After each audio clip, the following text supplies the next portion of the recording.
yaronse nk'imiliyoni nka 15 zose ziciye ziherera muri mariage, murarya iki? Murarya iki none mu kwezi gukurikira, ukwezi kuzogenda, urumva muzorya iki ya mariage yaheze?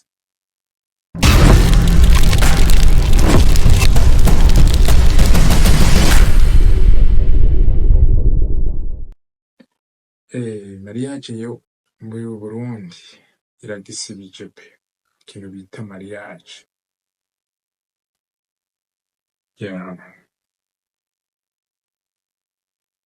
nukuri, ikintu citwa mariage kiragisibije. Mariage vraiment ni nziza.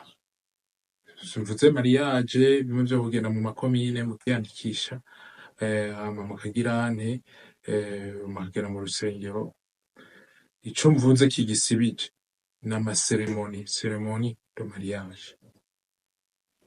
Kuvuga mu bisanzwe gitwara uburyo bwinshi cane kandi burenze.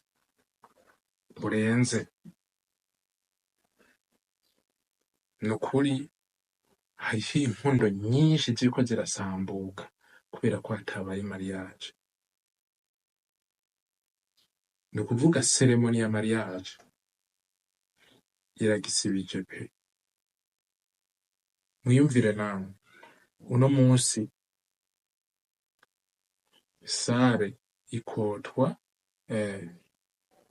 ibihumbi entre y'amakeyi n'ibihumbi 500. Ibihumbi 500 ugaca ushirako dekoro nk'iya 500,000, uwo n'umuriyoni. Ugaca ushirako n'ibinyobwa ibiki, usanga biraguye mu miliyoni nka 3. Wakoye nk'imiliyoni nka 2, ugaca ukota imodokari, ibiki ibintu nyene.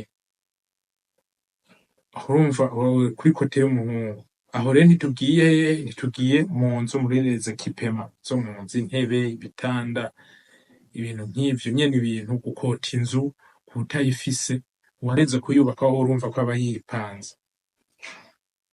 Nukuri ugasanga umuhungu arakubitiye kuri ivyo bintu vyose, ukazosanga arikubise imyaka 3, 4, 5, 6 gushika kw'10 ico kintu atarakigeraho.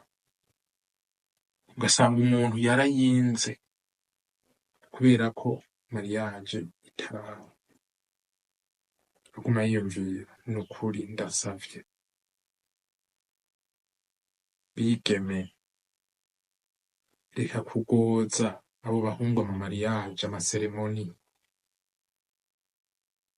Raba arafashe utwo duhera twiwe, yaronse nk'imiliyoni nka 15 zose ziciye ziherera muri mariage. Murarya iki? Murarya iki none mu kwezi gukurikira, ukwezi kuzogenda, urumva muzorya iki ya mariage yaheze? Nukuri nosaba ko abantu bakundana botangura bakavugana, ntituzokora ibintu ngo je ngutanguye mariage. Abakobwa benshi barabivuga ngo utanguye mariage, ngo ceremonie, ngo ibintu bimeze neza, ngo je ngo wapi. Ubu hageze naho jewe numva ko imishatsi kwisukisha, kugira gukora umushatsi w'umugeni birihishwa umuhungu, ugasanga na 200, 120 yabaye make. Nubwo amahera yataye agaciro, s'il vous plaît, ayo mafaranga ni menshi. Rero nukuri turasavye abigeme muze muratahura abo bahungu. Abigeme nimwe muriko muratuma abahungu benshi batarongora, kuko tugiye tukandikwa muri komine, nibaza ko mushobora kugenda pare marene n'abandi bantu bangahe bo muri famille, mukicara ahantu agafana n'ijambo rikavugwa, basi karamwigira. Ibisigaye mugaca mupanga umunsi wo muzogenda kubana, hama ibindi navyo mukazobikora munyuma canke ntimunabikore. Ko mariage nziza nuko ico twemera nuko muba mwasezeranye muri leta, kugira ngo ntihabe, kugira ngo umukobwa abeho atuje, atavuga ati ubundi azonyinjirirako. Ivyo byo ndibaza ko biye vyo kwandikwa mw'ikomine bikingira umukobwa. umuhungu we nta kibazo. Muga nibaza ko mariage nyezina ni iyo kwicara mukaganira. Muga kubera ko hari amategeko y'igihugu, je mariage nemera ni y'abantu babiri bumvikana, birya abantu babiri bumvikana, kuko niyo muri leta yosambuka irasambuka. Muga ivyo muba mwaravuganye nivyo bituma mubana neza. Rero nukuri ikintu ca ca ceremony, ndagisubiremo, ni ceremony, zirya ceremony ziba muriko mutegura urubanza ku bana, nivyo bintu biriko biratuma abahungu benshi batarongora, kuko bitwara uburyo bwinshi. Kuyahumbira naho muri kino gihe biragoye. Urashobora kuba ufise urudandazwa rw'imiliyoni nka 5 canke 10, 15, 20, mugasanga amafaranga uronka ntushobora kugira ngo uzotegure urwo rubanza.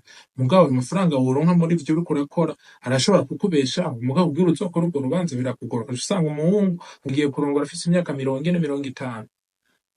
Abantu rero bagaca bavuga ngo ibiki n'ibiki. Oya, hariho ibintu biriko biratuma tutagirana. Si kuri bose, hariho n'ababikora kubera ubugaba.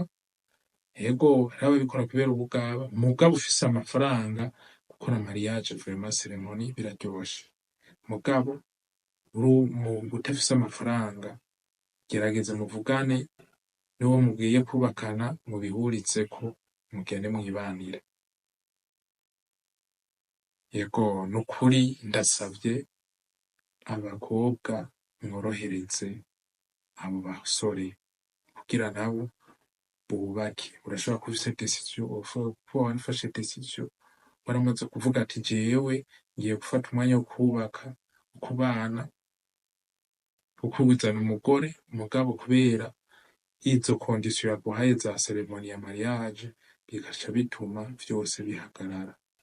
Ukazosanga mufashe umwanya muremure wo gukundana ntagire n'ikivamwo.